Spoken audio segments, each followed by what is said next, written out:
Assalamualaikum. Hello. Assalamualaikum.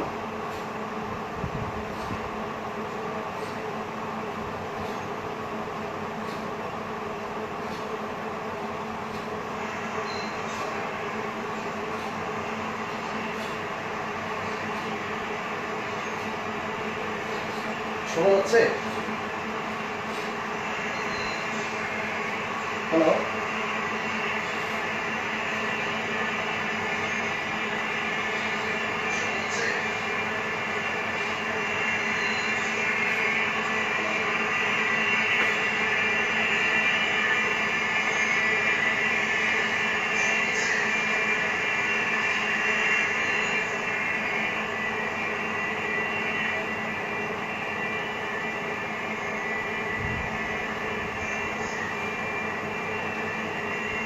Assalamualaikum. This is Jubair Siddiq live here. আবারও অনেক অনেক অনেক দিন পর সেই রোজার মাসে মনে হয় লাস্ট দেখা হয়েছে আমাদের।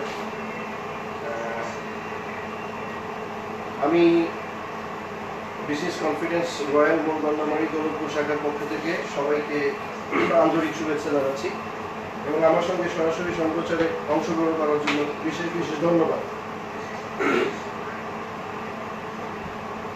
আমাকে একটু নোটিফাই করা গেলে আমার জন্য একটু সুবিধা হতো যে আমাকে শোনা যাচ্ছে কিনা। দেখাটা জরুরি না, শোনা যাচ্ছে কিনা এটা একটু নোটিফাই করলে ভালো হয়।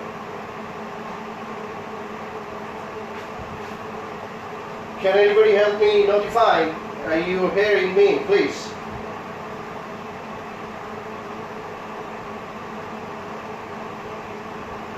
শোনা যাচ্ছে?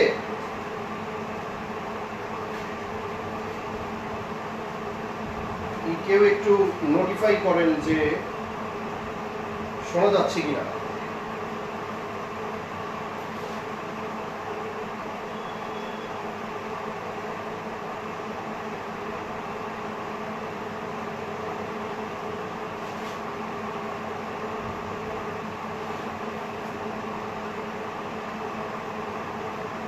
Yes, some 16-17 persons watching live here. Please notify me. You are hearing me. একটু কাইন্ডলি ইনফর্ম করেন যে শোনা যাচ্ছে কিনা প্লিজ।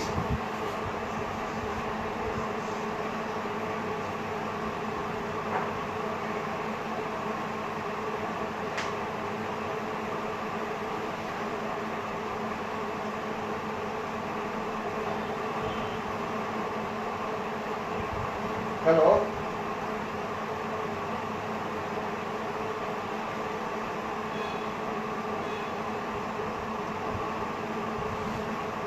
শোনা যাচ্ছে?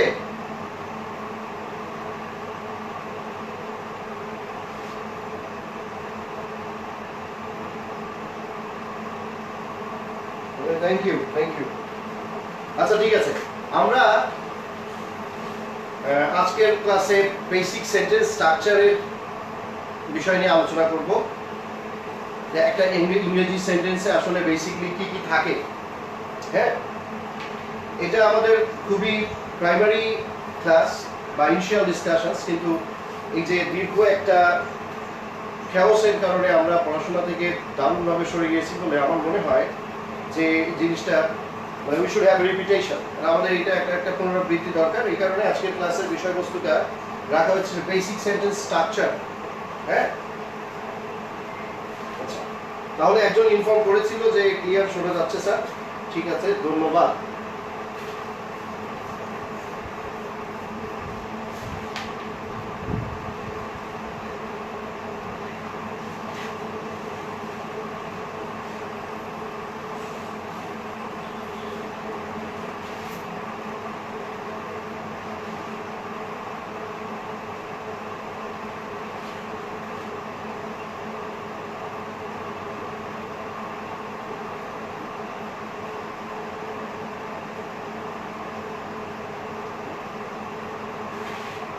ধরেন এখানে একটা সেন্টেন্স আছে, we are scared of COVID-19. whatever the sentence is, যে সেন্টেন্সই হোক, প্রত্যেকটা ইংরেজি সেন্টেন্সের একটা বেসিক স্ট্রাকচার আছে। সেই বেসিক স্ট্রাকচারের মধ্যেই তাকে বিলং করতে হয়। There is no nothing outside this basic structure. হ্যাঁ, সেই বেসিক স্ট্রাকচারটা এই সেন্টেন্সটার মধ্যে কি কি থাকতে পারে এই জিনিসটা আমাকে বের করতে জানতে হবে, কারণ এইটার উপরেই নির্ভর করছে সমস্ত আইডেন্টিফিকেশনস, নোটিফিকেশনস, সার্টিফিকেশনস, এভরিথিং। আমি যদি ক্লিয়ারলি জানতে পারি যে একটা ইংরেজি সেন্টেন্সে বেসিকলি কি কি থাকে, হ্যাঁ, তাহলে আমার জন্য এটা সুবিধা হবে যে পার্টস অফ স্পিচ আইডেন্টিফিকেশন বা phrase clause identification, even sentence simple থেকে কমপ্লেক্স কম্পাউন্ড করা, ট্রান্সফরমেশনের ক্ষেত্রে, সব ক্ষেত্রে এটা এটা এটা আসলে ওয়ান ইন মেনি, হ্যাঁ, মেনি ইন ওয়ান, অনেক কিছু এই একটা জিনিসের মধ্যে আছে। সো আমরা স্টার্ট করি যে একটা ইংরেজি সেন্টেন্সে কি কি থাকে। হ্যাঁ,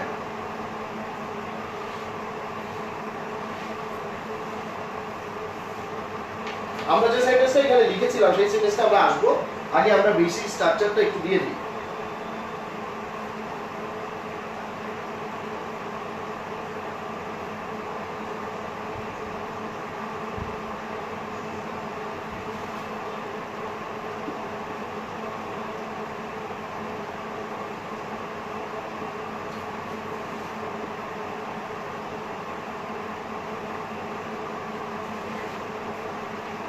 এটা হচ্ছে মূল একটা সেন্টেন্সের বেসিক স্ট্রাকচার। এর বাইরে আর কোনো স্ট্রাকচার নেই। ইংরেজি সেন্টেন্সে যাই থাকুক না কেন এর মধ্যে সেটাকে বিলং করতে হবে। এইটা হতে পারে যেমন আজকের ইয়েতে দেয়া আছে যে গ্রুপে যেখানে এটা ইয়ে করা আছে যে আজকের ক্লাসের বিষয়বস্তু কি, সেখানে দেয়া আছে যে sentence structure plus inversion of sentences. এই সেন্টেন্সটা ঘুরে আসতে পারে এইভাবে, যেমন এটা এটা এটা regular pattern, subject, verb, object, complement, adverbial, regular pattern. ঠিক এটা উল্টে আসতে পারে যখন সেন্টেন্সটা ইনভার্টেড হবে। অবজেক্ট ভার্ব সাবজেক্ট হতে পারে, বা কমপ্লিমেন্ট ভার্ব সাবজেক্ট হতে পারে, বা অ্যাডভার্বিয়াল ভার্ব সাবজেক্ট হতে পারে। হ্যাঁ, আর এর বাইরে একটা স্ট্রাকচার আছে, দ্যাট ইজ এক্সেপশন।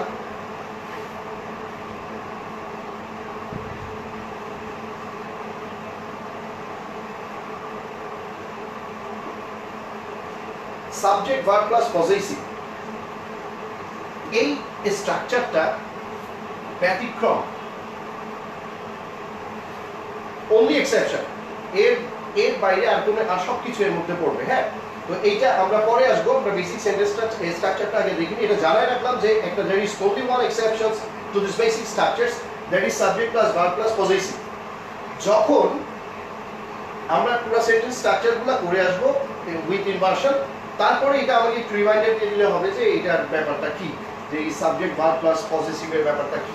হ্যাঁ, এইটা একটা মাত্র one and only exceptions in English grammar, আর সব কিছু এর মধ্যে পড়বে। তাহলে আমরা এবার একটা একটা করে আগে দেখি ব্যাপারটা কি, একটা ইংরেজি সেন্টেন্সের বিষয়টা কি।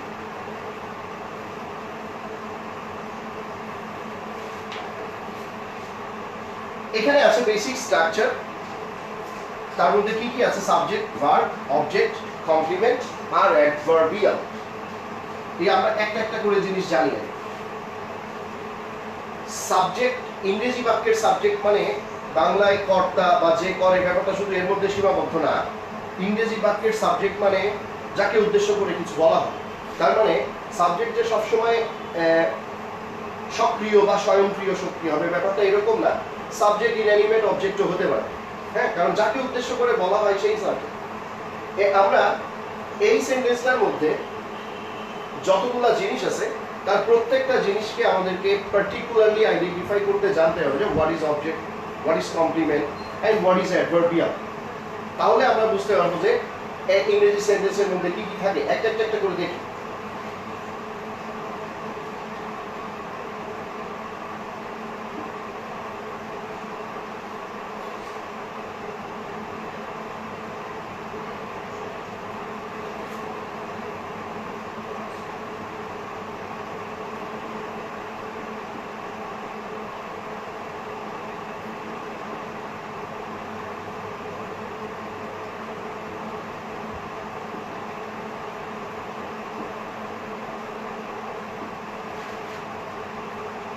ভার্বের কাছে কি কাকে দিয়ে প্রশ্ন করে উত্তর পেলে যেটা পাওয়া যায় সেটা হচ্ছে অবজেক্ট। তাহলে প্রশ্নটা আমার আসতেছে কোথায়? ভার্বের কাছে। আমাকে মনে রাখতে হবে দুইটা জিনিস মাত্র, কি আর কাকে। এই দুইটা দিয়ে প্রশ্ন করে যদি আমি উত্তর পাই, তাহলে আমি উত্তর হিসেবে যেটা পাবো সেটা হচ্ছে সাবজেক্ট ভার্বের পরের প্রথম অংশটা।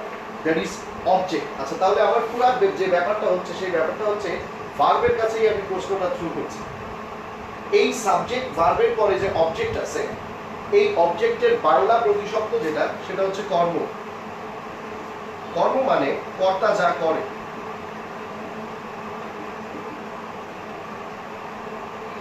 তাইলে অবজেক্ট পেতে গেলে কর্তাকে কিছু একটা করতেই হবে। কর্তা যদি কিছু না করে তাহলে সেই বাক্যে কোনো অবজেক্ট থাকবে না। তার মানে এইখানে যে জায়গাটা আছে, যে ভার্ব, সেই ভার্বের ব্যাপারটা এটা আমি মুছে ফেলি, লিখে দিচ্ছি যে কি আর কাকে দুইটা জিনিস মাথায় রাখতে হবে।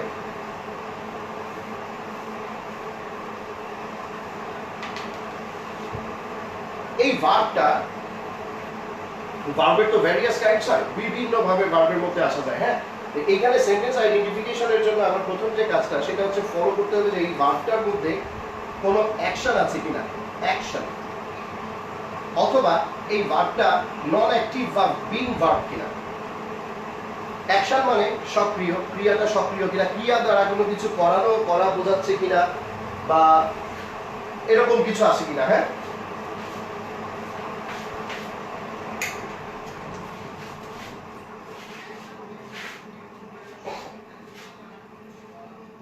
আচ্ছা, অ্যাকশন ভার্ব বা বিং ভার্ব।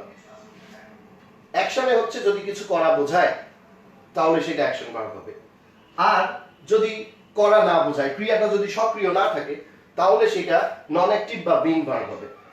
এবার যখন এই ব্যাপারটা অবজেক্ট সার্চ করব, আমি অবজেক্ট সার্চ করতে গেলে আমার এই ভার্বটা লাগবে অ্যাকশন, কারণ অবজেক্টের বাংলা আমি দেখে আসছি যে কর্তা যা করে।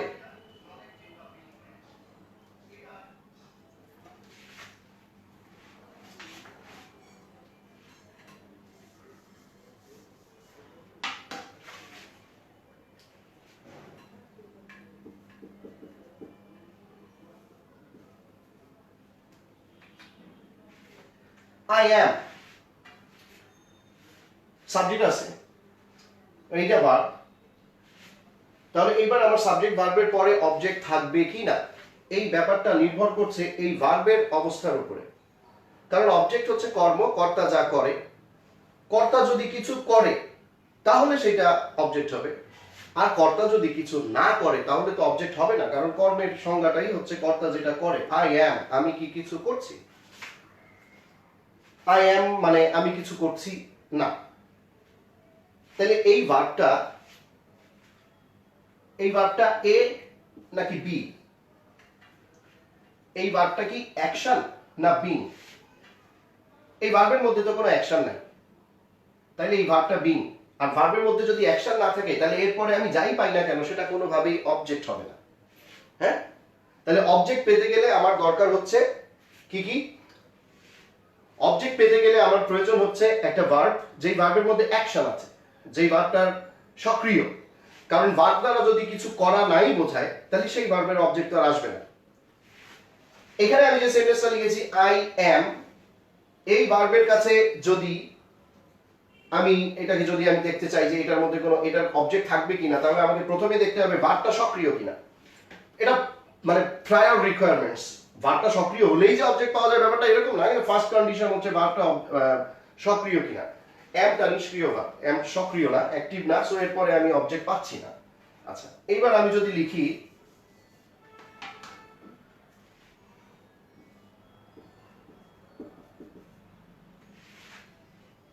I write,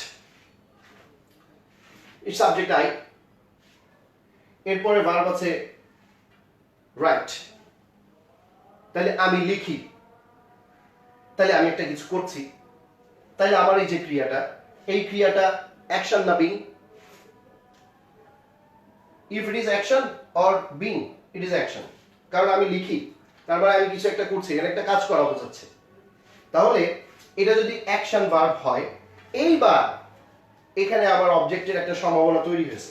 এইটা অ্যাকশন ভার্ব হওয়া মানেই যে অবজেক্ট আছে ব্যাপারটা এরকম না, কিন্তু অ্যাকশন ভার্বটা থাকলে পরে অবজেক্টের একটা সম্ভাবনা তৈরি হবে। I mean there is a certain bit of possibility to have an object here in this sentence. আমি এবার সেই সেন্টেন্সটা ঠিক ফিনিশ করি এভাবে।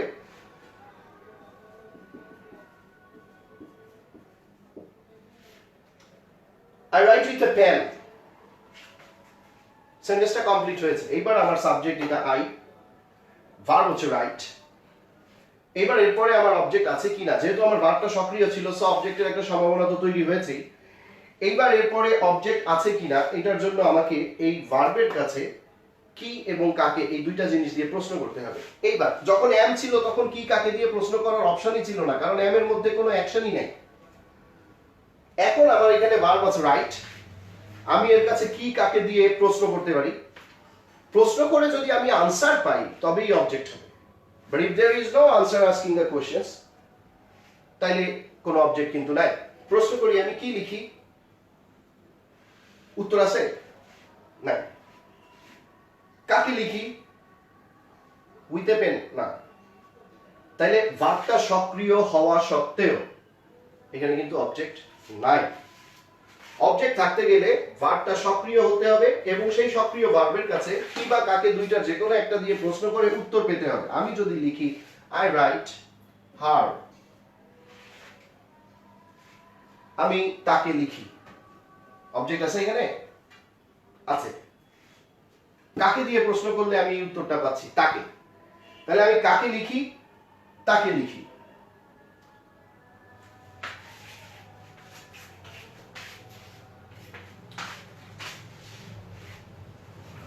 বোর্ডটা দেখা যায় না? আমার কাছে একটা ফোন আছে, আমি তো দেখছি।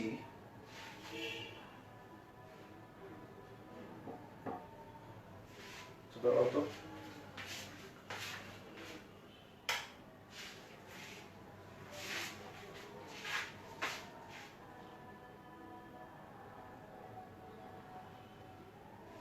এবার দেখা যায়, বোর্ডটা কি দেখা যায় এবার পুরো?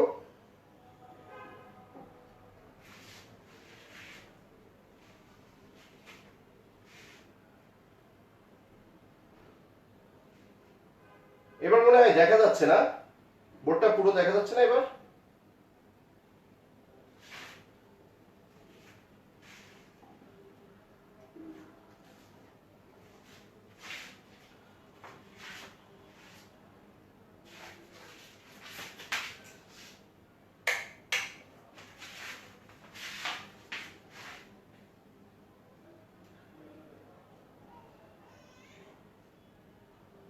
ফসল ঠিক আছে এবার? আচ্ছা আচ্ছা, ঠিক আছে ঠিক আছে ঠিক আছে ঠিক আছে, okay okay okay, fine fine, thank you thank you thank you, একটু কোঅপারেট করো আর কি। হ্যাঁ আচ্ছা ঠিক আছে, থ্যাংক ইউ। তাহলে আই রাইট হার, আমি কাকে লিখি তাকে। এই বাক্যের মধ্যে একটা অবজেক্ট আছে, আমি কাকে দিয়ে প্রশ্ন করে উত্তরটা পাচ্ছি, হার। তাইলে এই হারটা object. I write her a letter. তাইলে কাকে লিখি, তাকে, কি লিখি, একটা চিঠি, দুইটাই অবজেক্ট এখানে। যেহেতু এই বাক্যে দুইটা অবজেক্ট আছে, আমরা এই ভার্বটাকে ডায়ট্রানজিটিভ ভার্ব বলতে পারি। ডায়ট্রানজিটিভ ভার্ব, কারণ এর দুইটাই অবজেক্ট, দুইটাই একসঙ্গে নিয়েছে। কি বা কাকে এই দুইটা দিয়ে প্রশ্ন করে উত্তর পাওয়া গেলে অবজেক্ট হয়। অবজেক্ট এই দুই ধরনেরই হতে পারে। যখন আমি প্রশ্নটা কি দিয়ে করছি তখন অবজেক্টটা হচ্ছে লেটার, এটা বস্তু, কি এর উত্তরে সবসময় বস্তুই হবে। যখন আমি কাকে দিয়ে প্রশ্নটা করছি উত্তরটা আসছে হার, এটা ব্যক্তি। তাহলে অবজেক্ট এই দুই ধরনের, কি দিয়ে প্রশ্ন করে উত্তর পেলে বস্তুবাচক, কাকে দিয়ে প্রশ্ন করে উত্তর পেলে ব্যক্তিবাচক। তাহলে অবজেক্ট এই দুই ধরনের। হ্যাঁ, একটা ব্যক্তিবাচক, একটা বস্তুবাচক। সাবজেক্ট মানে কর্তা, যে করে বা যার সম্পর্কে কিছু বলা হয়। অবজেক্ট মানে কর্ম, কর্তা যেটা করে। এই বেসিক ফান্ডামেন্টালস গুলো মাথায় রাখলে পরে তাহলে কিন্তু এই ইংরেজি সেন্টেন্সে আর ঝামেলা হবে না। আচ্ছা, এবার আমি সেন্টেন্স লিখি।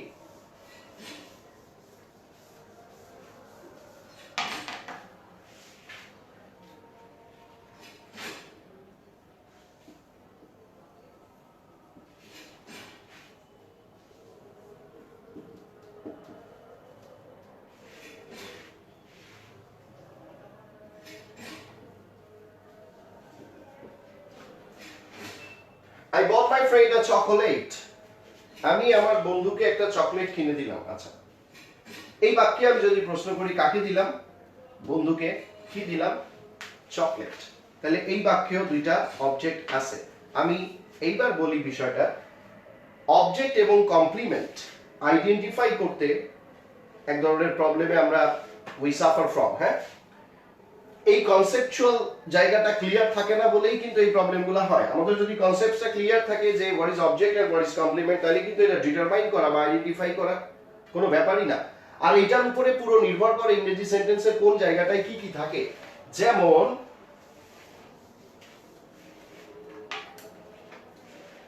এই সাবজেক্টের জায়গায় থাকে নাউন প্রোনাউন, কারণ সাবজেক্ট হচ্ছে কর্তা যে করে বা যাকে উদ্দেশ্য করে কিছু বলা হয়। তাহলে যাকে উদ্দেশ্য করে কিছু বলা হয় সে ব্যক্তি অথবা বস্তু উভয় হতে পারে, আর যে করে সে তো ব্যক্তি হয়। আর ব্যক্তি বা বস্তু এটা উভয়, এটা নাউন বা প্রোনাউন হয়। সো সাবজেক্টের জায়গায় নাউন প্রোনাউন, ভার্বের জায়গায় ভার্ব। অবজেক্ট কি বা কাকে দ্বারা প্রশ্ন করে উত্তর পেলে অবজেক্ট হয়। কি বা কাকে দ্বারা প্রশ্ন করে দুই ধরনের অবজেক্ট পাওয়া যায়, একটা বস্তুবাচক একটা ব্যক্তিবাচক। এইখানেও নাউন বা প্রোনাউন হয়।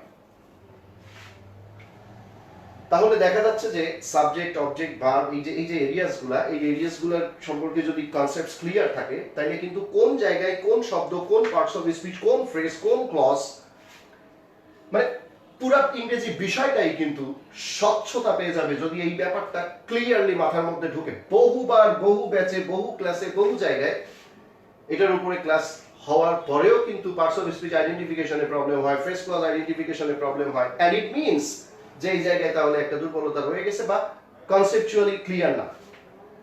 কারণ এখানে কনসেপচুয়ালি যদি ক্লিয়ার হয় কেউ, তাহলে তার ফ্রেজ ক্লজ কোনো কিছু আইডেন্টিফাই করতে সমস্যা হওয়ার কোনো কথা না, কোনো কথাই না। তার কারণ ব্যাপারগুলো এর বাইরে কিছু নাই। হ্যাঁ, আচ্ছা। এবার তাহলে অবজেক্ট গেল, এবার আমি একটু দেখি যে হোয়াট ইজ কমপ্লিমেন্ট।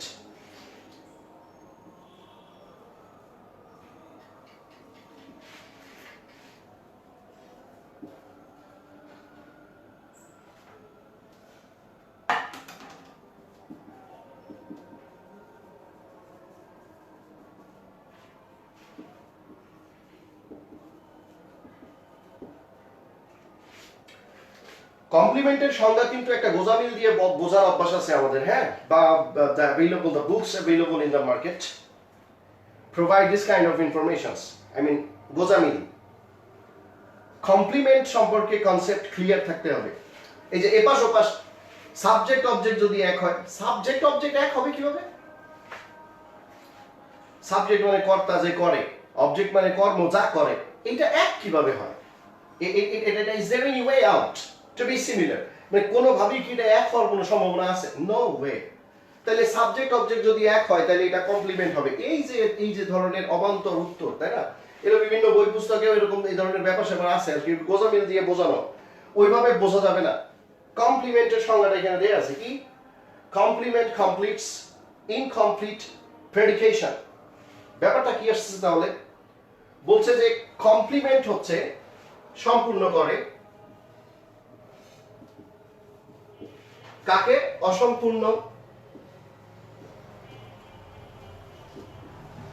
অসম্পূর্ণ প্রেডিকেশন মানে বিধেয় বা বিধেয়াংশ বলতে পারি আমরা।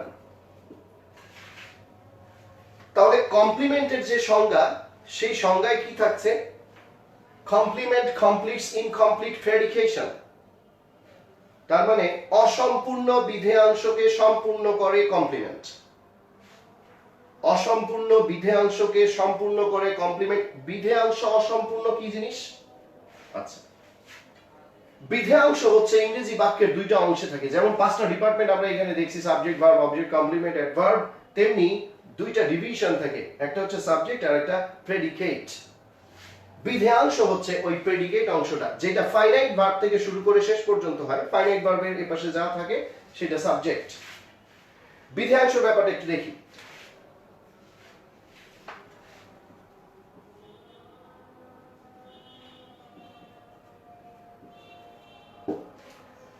He runs full stop। এই বাক্যের সাবজেক্ট হচ্ছে হি, ভার্ব হচ্ছে রানস। সে দৌড়ায়। আমার এই বাক্যে ভার্বের পরে কমপ্লিমেন্ট আসবে কিনা এটা নির্ভর করবে এই ভার্বে প্রেডিকেশন শেষ হয়ে যাচ্ছে নাকি প্রেডিকেশনটা ইনকমপ্লিট থাকছে তার উপরে। সে দৌড়ায়, এটা সম্পূর্ণ না অসম্পূর্ণ? সে দৌড়ায়, এটা সম্পূর্ণ। সে দৌড়ায়, দৌড়াইতেই পারে, আচ্ছা এবার একটা প্রশ্ন, এরকম একটা প্রশ্ন আসতে পারে যে স্যার সে দৌড়ায় কেন, কেন দৌড়ায় তার ব্যাপার, এটা further information, this is further detail, the modifier of verbs. কোথায় দৌড়ায়, অ্যাডভার্ব অফ প্লেস, কেন দৌড়ায়, অ্যাডভার্ব অফ রিজন, কিভাবে দৌড়ায়, দ্রুত না আস্তে, বা অ্যাডভার্ব অফ ম্যানার। এই ব্যাপারগুলো তো মডিফায়ার্স অফ ভার্ব, এই ব্যাপারের সঙ্গে কমপ্লিমেন্টের কোনো সম্পর্ক নাই। মডিফায়ার্স কিন্তু প্রেডিকেশন কমপ্লিট থাকার পরেও আসতে পারে, কারণ এটা ফার্দার ডিটেইল মডিফায়ার্স। কিন্তু প্রেডিকেশন যদি ইনকমপ্লিট থাকে তাহলে কমপ্লিমেন্টই আসবে সেটা কমপ্লিট করার জন্য। এই বাক্যে প্রেডিকেশন কমপ্লিট না ইনকমপ্লিট, সে দৌড়ায় কমপ্লিট, ভালোভাবেই কমপ্লিট। আচ্ছা, খাম, ওয়ান সিঙ্গেল ওয়ার্ড, ইম্পারেটিভ মুডে আছে বাক্যটা, সো সেকেন্ড পারসন, সাবজেক্ট নাই, সাবজেক্ট উজ্জ আছে। ইম্পারেটিভ মুডে সেকেন্ড পারসনে থাকলে পরে সাবজেক্ট থাকেই না, তাহলে এখানে সাবজেক্ট নাই, গেল। তাহলে ভার্ব দিয়ে শুরু, তার মানে আমি প্রেডিকেট পোরশনেই আছি। খাম, এখানে প্রেডিকেশনটা কমপ্লিট হচ্ছে না হচ্ছে না, মানে অর্থটা কি পরিপূর্ণতা পাচ্ছে না পাচ্ছে না, পাচ্ছে। খাম বললেই সে চলে আসতেছে, আর ফার্দার কিছু তাকে বলতে হচ্ছে না। তাই এটারও কিন্তু one single word, there is verb, it's a complete sentence, there is nothing incomplete, so there is no necessity of complement here in the sentence. তাহলে এখানে যে দুইটা সেন্টেন্স লেখা আছে সেই দুইটা সেন্টেন্সের কোন সেন্টেন্সেই কমপ্লিমেন্টের রিকোয়ারমেন্টস নাই।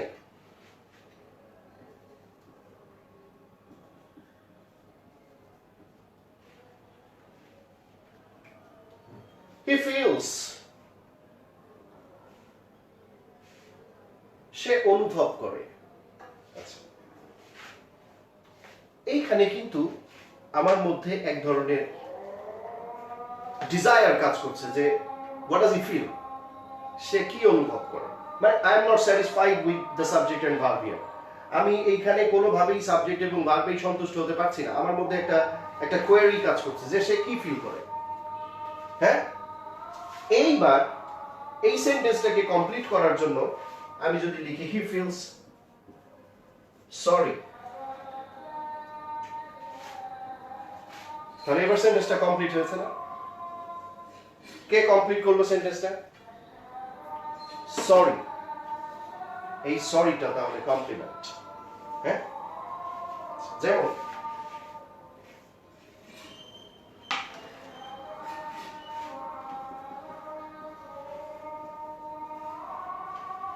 he became,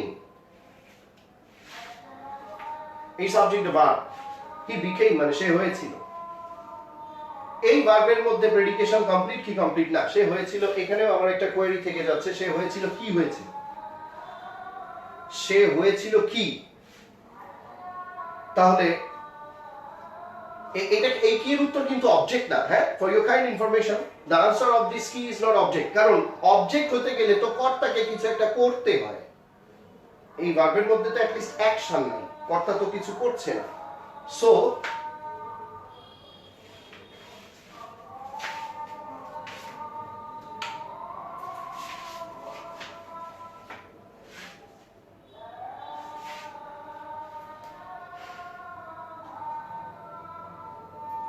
আচ্ছা, তাহলে হি বিকেম এই সেন্টেন্সের মধ্যে এখানে প্রেডিকেশনটা কমপ্লিট হচ্ছে না, একটা কোয়েরি থাকছে যে সে কি হয়েছিল, তাই আমি উত্তর দিলাম, ধরো he became a chairman.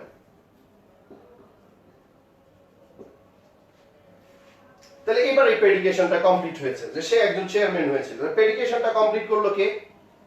Chairman.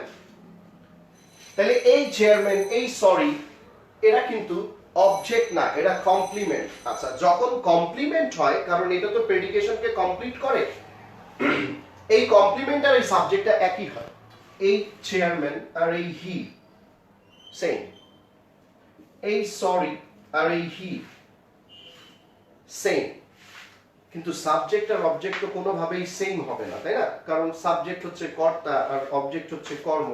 যেমন ধরো আই রিড এ বুক, এই সাবজেক্ট এটা প্রোনাউন, এই অবজেক্ট এটা নাউন, কিন্তু আমি কি বই? না, আমি তো বই না। তাহলে এই বাক্যে কমপ্লিমেন্ট নাই, এখানে যেটা আছে সেটা হচ্ছে অবজেক্ট। কিন্তু উপরের বাক্যে হি বিকেম এ চেয়ারম্যান, এই চেয়ারম্যানটা হি, সো এটা কমপ্লিমেন্ট। হি ফিল সরি, সরিটা হি, সো এটা কমপ্লিমেন্ট। আচ্ছা কোন ধরনের কমপ্লিমেন্ট? কমপ্লিট করছে সাবজেক্টকে, হিটাই চেয়ারম্যান, হিটাই সরি, তাহলে এটা সাবজেক্টিভ কমপ্লিমেন্ট। কমপ্লিমেন্ট কিন্তু অবজেক্টিভও হতে পারে।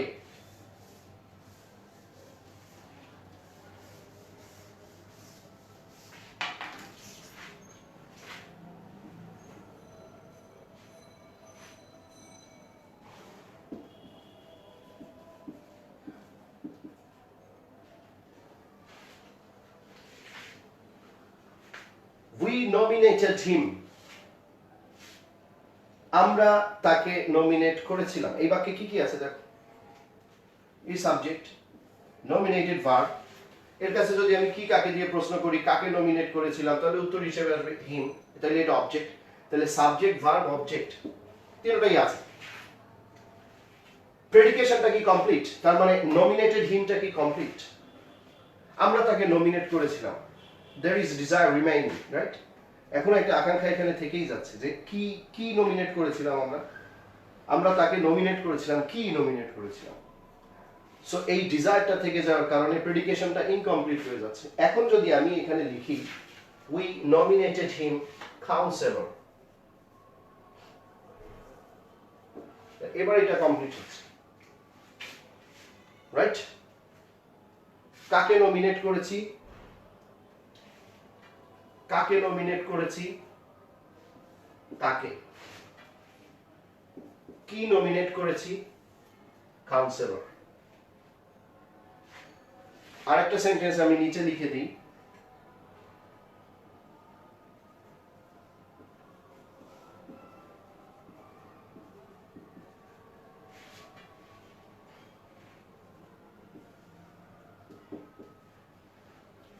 we offered him a chair,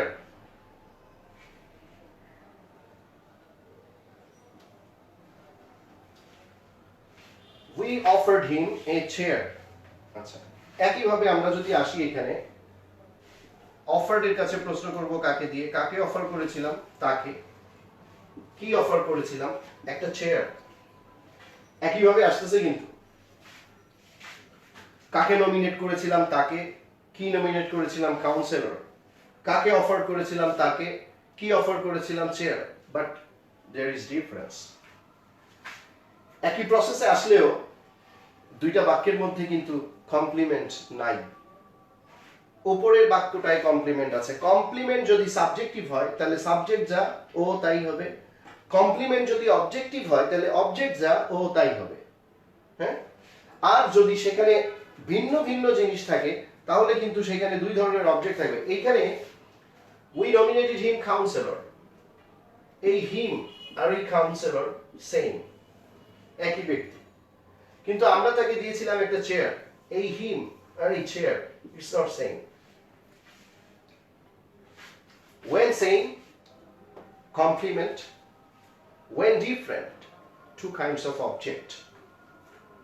বোঝা গেছে ব্যাপারটা? তাহলে একটা ইংরেজি সেন্টেন্সের মধ্যে একই একই রকম দেখতে মনে হতে পারে অবজেক্টকে এবং কমপ্লিমেন্টকে, বাট ইটস নট সেম। তাহলে এই ব্যাপারে কনসেপ্ট যদি ক্লিয়ার না থাকে প্রবলেম। হ্যাঁ, এই কমপ্লিমেন্ট এইখানে পার্টস অফ স্পিচ কয় ধরনের হতে পারে এই কমপ্লিমেন্টের জায়গায়? দেখো ইংরেজি সেন্টেন্সের বেসিক স্ট্রাকচারটা কিন্তু বের হয়ে আসতেছে। Subject, verb, object. সাবজেক্টের জায়গায় থাকে নাউন প্রোনাউন, অবজেক্টের জায়গায় থাকে নাউন প্রোনাউন। আচ্ছা কমপ্লিমেন্টের জায়গায় কে কে থাকে? আমরা দেখলাম যে হি ফিল সরি একটা লিখেছিলাম, ওখানে ছিল অ্যাডজেক্টিভ, আর বাদ বাকি সব জায়গায় নাউন প্রোনাউনই আছে। হ্যাঁ, তাহলে কমপ্লিমেন্টের জায়গায় থাকতে পারে নাউন প্রোনাউন বা অ্যাডজেক্টিভ। তাহলে প্রত্যেকটা ডিপার্টমেন্ট যদি প্রপারলি ডায়াগনোস করা যায় তাহলে কোথায় কে থাকে, কোথায় কে আসবে, কোন জায়গাটায় কে কি বসবে, তখন কিন্তু ব্যাপারটা ক্লিয়ার হয়ে যায়।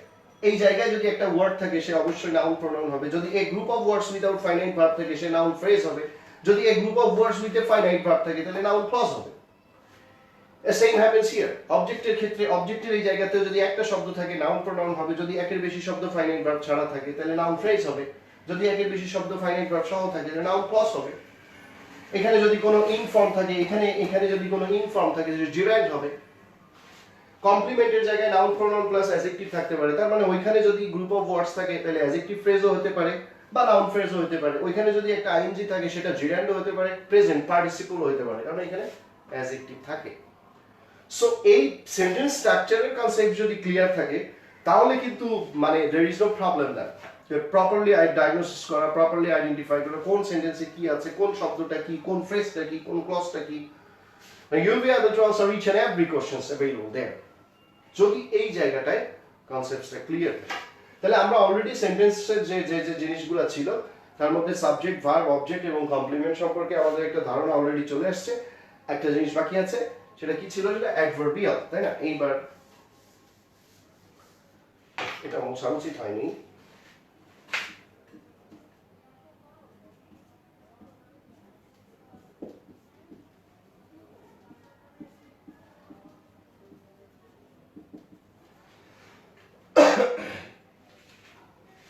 এই জায়গায় কে কেগুলো থাকে এটা তো আমরা অলরেডি জানি। যেমন এইখানে থাকবে নাউন অথবা প্রোনাউন, এটা তো ভার্বের জায়গা, শুধুই ভার্ব। এইখানে থাকবে নাউন অথবা প্রোনাউন, এইখানে থাকবে নাউন প্রোনাউন অথবা অ্যাডজেক্টিভ। এবার আমি একটা সেন্টেন্স লিখলাম, হি ইজ আউট। সে বাইরে। এবার আমাকে যদি ডায়াগনোসিস করতে বলা হয় যে এইখানে কি কি আছে এই বাক্যের মধ্যে, তাহলে আমি এর কিভাবে ডায়াগনোসিস করব?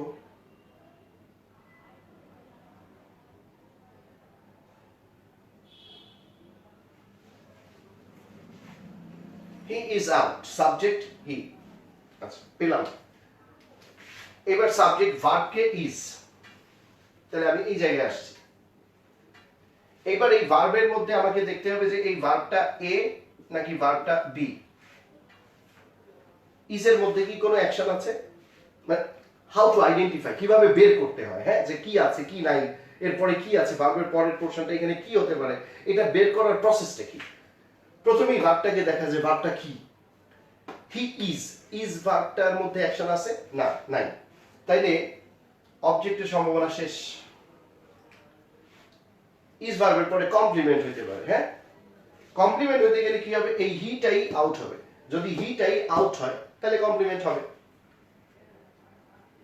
হি কি আউট? সে কি বাহির? বাহির তো একটা জায়গার নাম, সে তো একটা মানুষ, এক না। তাহলে এক না যখন, তাহলে কমপ্লিমেন্টও হচ্ছে না। তাহলে ইংরেজি সেন্টেন্সে আমি বলেছি যে এর বাইরে আর কিছু নাই, তাহলে সাবজেক্ট ভার্বের পরে অবজেক্টও হচ্ছে না, কমপ্লিমেন্টও হচ্ছে না, তাহলে এখানে কি আছে? বাকি আছে অ্যাডভার্বিয়াল। তাহলে এই সেন্টেন্সে এই হি এটা subject, is verb, out adverb.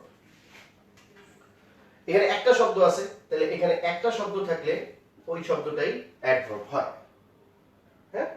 যদি একটা ইংরেজি সেন্টেন্সের মধ্যে অবজেক্ট না থাকে, কমপ্লিমেন্ট না থাকে, শুধু অ্যাডভার্বিয়াল থাকে, এবং ওই অ্যাডভার্বিয়ালের মধ্যে যদি একটা শব্দ থাকে তাহলে ওই শব্দটাই অ্যাডভার্ব হবে।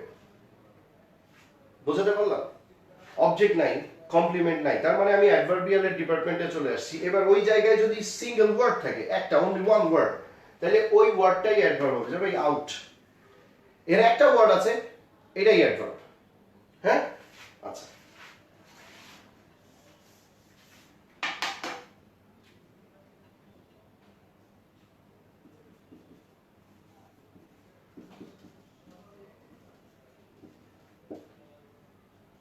he goes to school, এই বাক্যে কি কি আছে?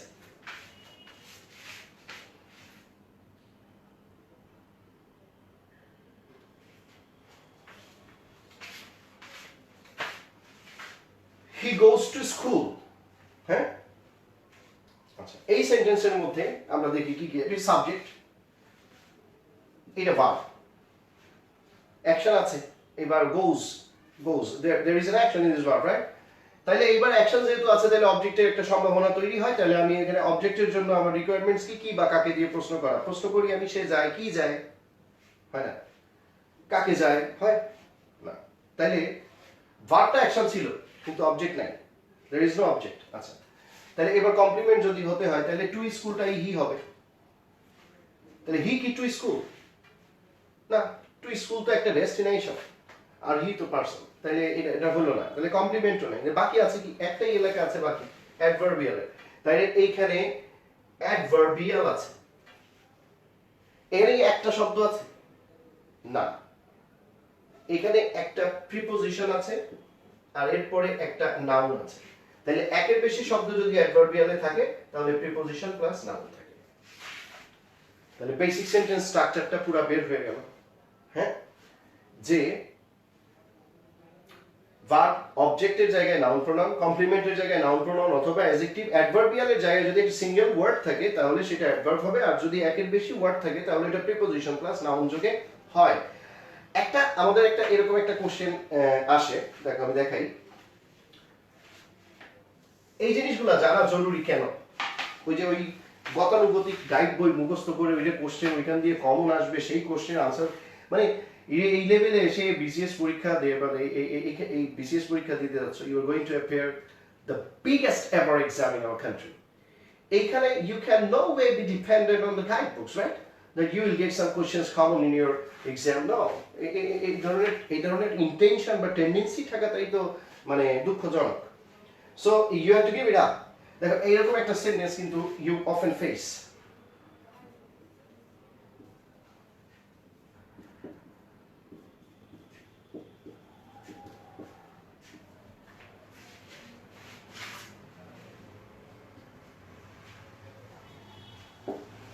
The house is painted dash black.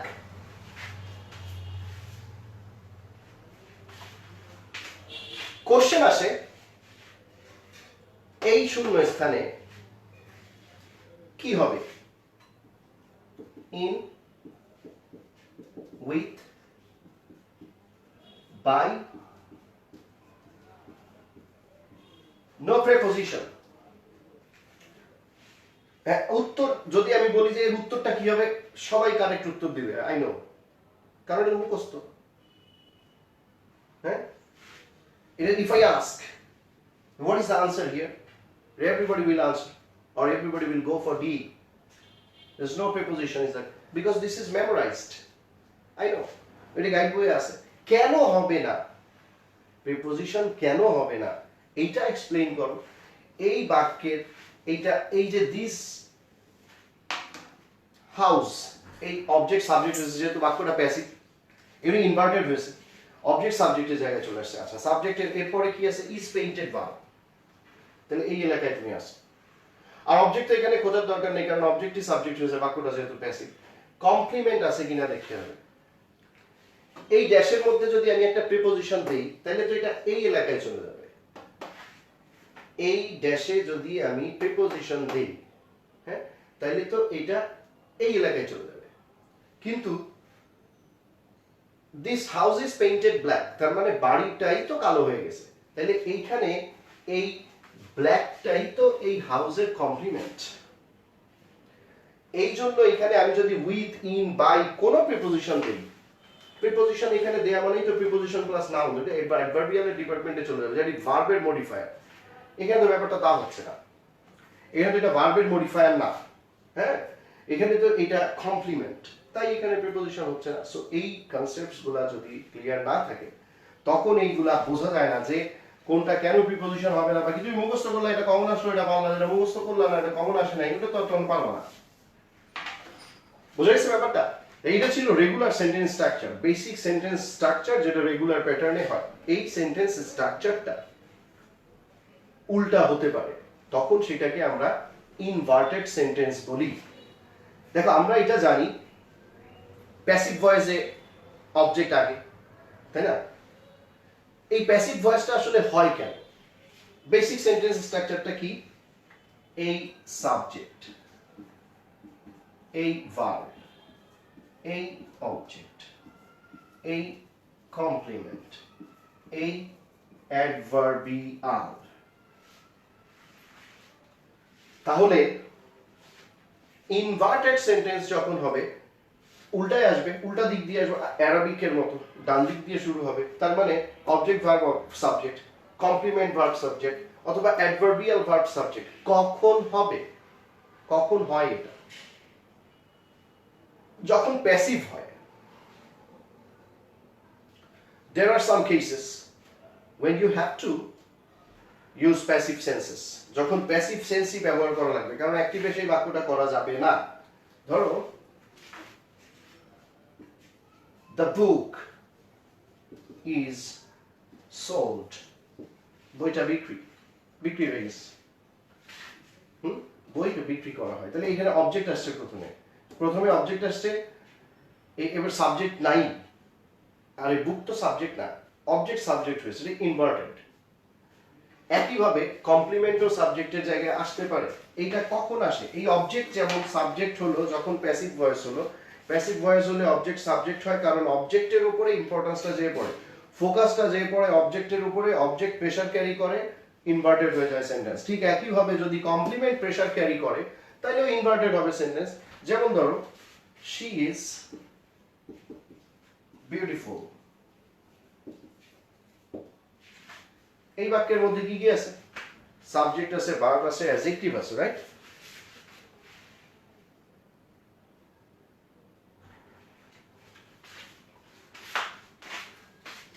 Subject, verb, adjective, তাই না? সেটাই তো বিউটিফুল। তাহলে এখানে কমপ্লিমেন্ট আছে।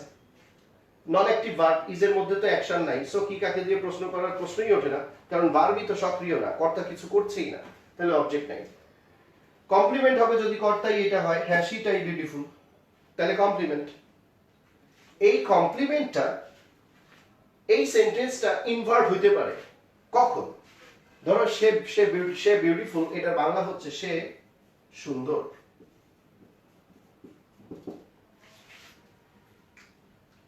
এটা তো বাংলা।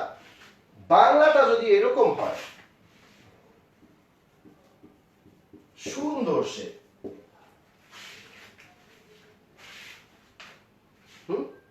বাংলাটা যদি এরকম হয়, মানে ফোকাসটা যে যদি বিশেষণটার উপরেই পড়ে, সুন্দর সে, তখন কিন্তু সেন্টেন্সটা ইনভার্টেড হয়ে যাবে। বিউটিফুল ইজ শি, বুঝতে পারলাম? তখন সেন্টেন্সটা ইনভার্টেড হয়ে যাচ্ছে। যেমন ধরো এই ব্যাপারগুলা হয় কখন? যখন অবজেক্টের উপরে ফোকাস পড়ে তখন সেন্টেন্সটা ইনভার্ট হয়ে প্যাসিভ হয়। যখন কমপ্লিমেন্টের উপরে ফোকাস পড়ে তখন সেন্টেন্সটা ইনভার্ট হয়ে যায়, কমপ্লিমেন্ট আগে চলে আসে। যখন অ্যাডভার্বিয়ালের উপরে ফোকাস পড়ে তখন অ্যাডভার্বিয়াল আগে চলে আসে। যেমন এই একটা কোশ্চেন দেখি, sweet dash the uses of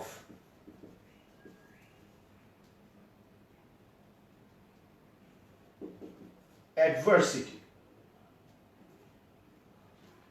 Sweet dash the uses of adversity. এইখানে ধরো প্রশ্ন আসলো এরকম ভাবে, ইজ হবে না আর হবে।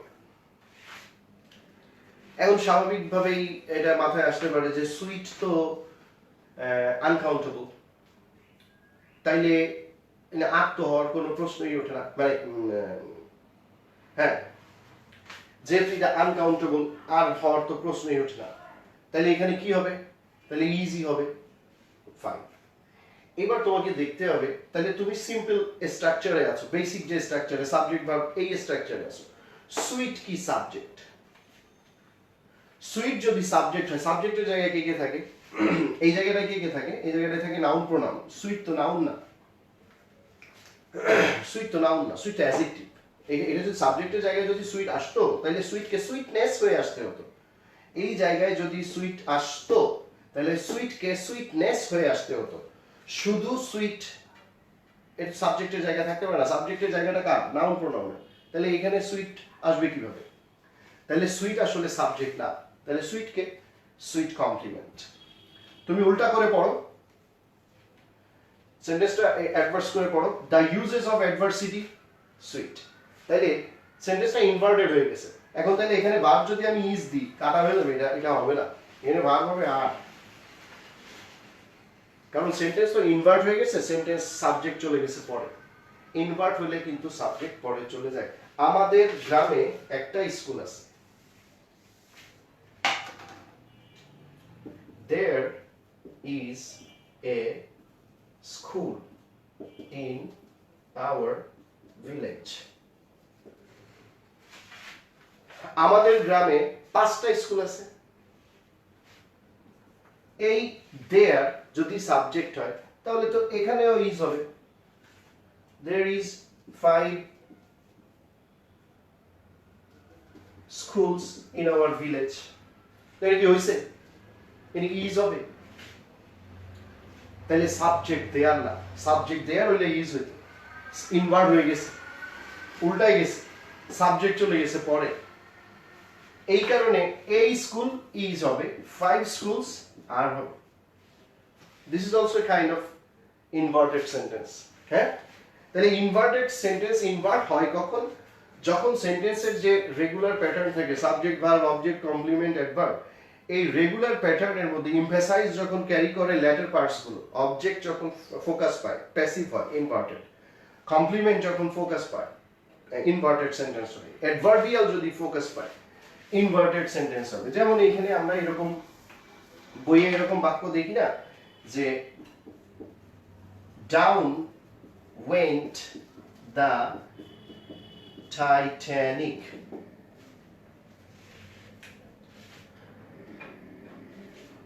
হ্যাঁ, এই সেন্টেন্স আছে না বইয়ে? হ্যাঁ, তো এইখানে এই সেন্টেন্সে যদি পার্টস অফ স্পিচ আইডেন্টিফাই করতে বলে, ডাউন রে যদি আইডেন্টিফাই করতে বলে, আর তুমি যদি চিন্তা করো যে সেন্টেন্সের শুরুতে আছে তাহলে সাবজেক্ট, তাহলে নাউন প্রোনাউন, তাহলে ডাউন রে দেখে প্রোনাউন তো কোনোভাবে মনে হয় না, তাহলে দি নাউন শেষ। হ্যাঁ, কারণ এই সেন্টেন্স তো উল্টাই গেছে, ইটস এ ইনভার্টেড সেন্টেন্স। এইখানে সাধারণ বাক্যের যদি অর্থটা যদি এরকম হয় যে টাইটানিক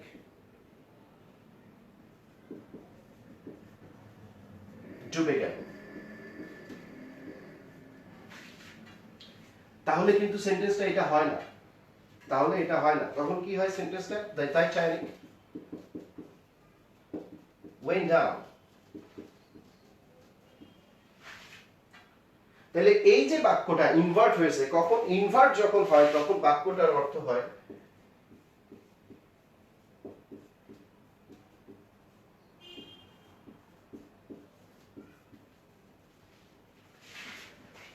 ডুবেই গেল টাইটানিক। হ্যাঁ, ডুবেই গেছে Titanic.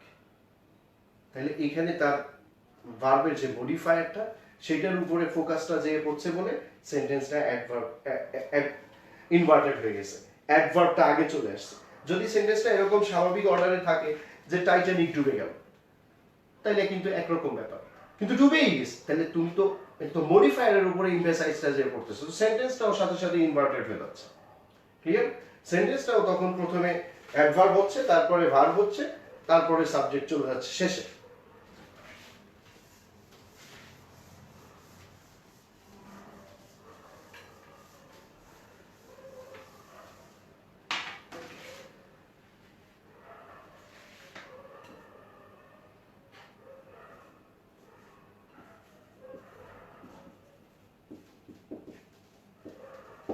Up goes the finger. Cricket খেলায় দেখবা যে যখন অ্যাপিল করে, যখন এলবিডব্লিউ অ্যাপিল করে আম্পায়ার, খুবই একসময় when I used to watch cricket, Steve Buckler, there was a West Indian umpire named Steve Buckler। উনি খুবই স্টাইলের সঙ্গে ফিঙ্গারটা উঁচু করতো ধীরে ধীরে। হ্যাঁ, তো তখন কমেন্টেটর যে ধরো রবি শাস্ত্রী ইন্ডিয়ান বা মাইক হ্যাসম্যান সাউথ আফ্রিকার, ওনারা তখন বলতো up goes the finger, up goes the finger, মানে দ্য ফিঙ্গার গোজ আপ মানে আঙুল উপরে যাচ্ছে। এটা না বলে যদি বলা হয় আপ গোজ দ্য ফিঙ্গার, তার মানে উপরে যাচ্ছে আঙুল, মানে আউট, এখানে প্রেসারটা পড়তেছে আঙুলের উপরে যাওয়ার পর, সো সেন্টেন্সটা ইনভার্টেড হয়ে যায়। এইভাবে স্বাভাবিক প্যাটার্নে subject verb object complement adverb থাকে, সেন্টেন্স যখন ইনভার্টেড হয়ে যায় ঠিক একইভাবে অ্যারাবিকের মতো ডান সাইড দিয়ে বাম সাইডে আসে। হ্যাঁ, এটা হচ্ছে অর্ডিনারি সেন্টেন্সের যে প্যাটার্ন, সেই প্যাটার্নটা এরকম এবং এর ইনভার্সনটাও এরকম হয়। এর বাইরে আমি বলেছিলাম যে এর বাইরে কেবল একটা জিনিসই থাকে, সেটা কি, ধরো দিস, আচ্ছা এটা I have a cow. তাহলে এইবার ইংরেজি সেন্টেন্সের স্ট্রাকচারটা দেখি, সাবজেক্ট ভার্ব অবজেক্ট কমপ্লিমেন্ট আর অ্যাডভার্বিয়াল। হ্যাঁ, তাহলে I have a cow, এই সেন্টেন্সের মধ্যে কি কি আছে?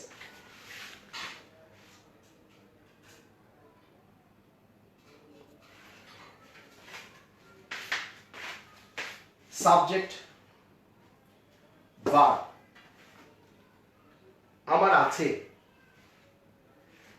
আমার আছে মানে তো আমি কিছু করি নাই।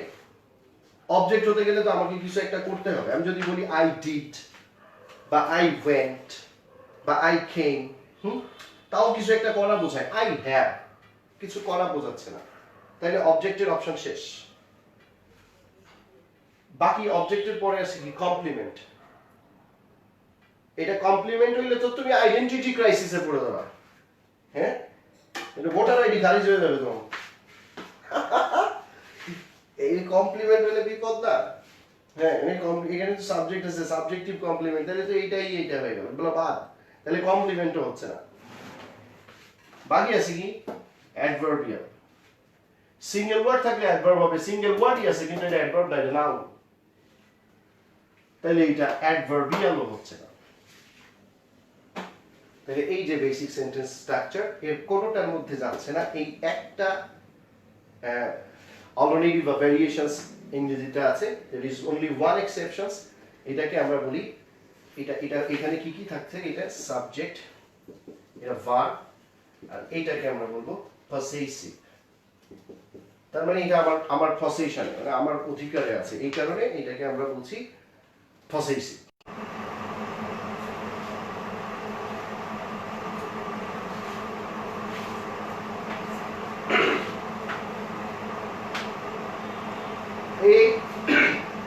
এটা কিন্তু সেই আন্তরিক গোলযোগের জন্য যান্ত্রিক ভাবে দুঃখ প্রকাশ করা লাগবে, এবার কিছু করার নাই। এটা হঠাৎ করে এই মানে জাস্ট পাওয়ার স্পার্ক করছে না, আমার ওয়াইফাইটা হ্যাং হয়ে গেছে। Anyway, we have already finished it up and to the end of our class. বিভিন্ন রকমের obstacles থাকে, হ্যাঁ, কমপ্লিকেশনস থাকে। এই ব্যাপারগুলো তো technical, it's not manual. Entering the classroom, having a marker in my hand before the board, I am the master of the class, I can run the class the way I like. এখানে কিন্তু এরকমটা হয় না। এখানে কিন্তু ওই যে আন্তরিকভাবে গোলযোগ তৈরি হয়, তখন যান্ত্রিকভাবে দুঃখ প্রকাশ করার সিচুয়েশন তৈরি হয় মাঝে মাঝে। হ্যাঁ, ব্যাপারটা আসলে অনেকটা টেকনিক্যাল। এখানে টেকনিক্যাল বা ডিভাইস বা গ্যাজেটের একটা ভূমিকা থাকে। সো অনেক ধরনের কমপ্লিকেশনস থাকে আসলে। তারপরেও we are trying our level best to be in touch with you so that you can get in touch with us and you can stick to your studies. Almost 3.5 to 4 months. I mean, right now we have already come across 4 months span of time since we closed March 17, and today's June is going to get finished. So it's a long time. And you know the coronavirus is an endemic disease. It's no more a pandemic or epidemic right now. It's an endemic disease and we have to carry it along the way. I mean, this virus will survive the way HIV virus or B virus or hepatitis B or C virus sustained. The same way coronavirus is going to sustain this globe. So we have to carry this virus on. And so you can no way escape. Look, there was a time when I heard that coronavirus is infecting a number of people in America. Then it came to our continent, India. Then it came to Bangladesh. Then Khulna. Now Hajimoshin Road. I mean, where should I escape now? It's now knocking at the door. So we have to be cautious, careful, defensive. We have to be protective, and we have to do our regular activities, our regular works. Carefulness is the mother of security. Okay, if you are careful, then nothing can harm you. If you are not careful, you have to pay. So thank you very much. ধন্যবাদ। আবার হয়তো দেখা হবে কখনো, আর আমরা try করি, আমরা প্রার্থনা করি যেন খুব শীঘ্রই আমরা we can get in touch, not live, offline live, not online live, হ্যাঁ, এরকমটাই যেন হয় খুব শীঘ্রই। So be fine, be safe. এখন এটাও বলতে পারছি না যে স্টে হোম, কারণ আমি নিজেই বাইরে যাই মাঝে মাঝে, আর কত হোম স্টে করা যায় না। We have been staying home for a long time. Anyway, if you go out, get protected.